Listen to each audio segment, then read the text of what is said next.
Ikiwa mfupa wako utakosa madini ya calcium, magnesium, zinki pamoja na phosphorus, basi utakuwa kama mfano wa bua. Namaanisha kuwa ndani hapata kuwa na kitu chochote ambacho kinaimarisha mfupa wako, na utakuwa umekumbwa na changamoto kubwa sana, ugonjwa wa osteoporosis.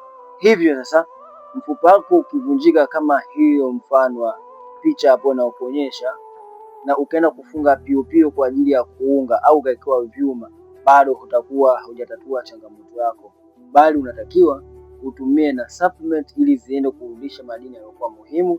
Lengo ni kuweza kuimarisha mfupa yako na uweze kuondokana na changamoto ya osteoporosis moja kwa moja. Kama ulishawahi kuvunjika mguu au mkono hapo awali na umetumia dawa za kawaida kabisa ili kuondoa changamoto yako, basi tumia supplement ili uimarishe mifupa yako zaidi.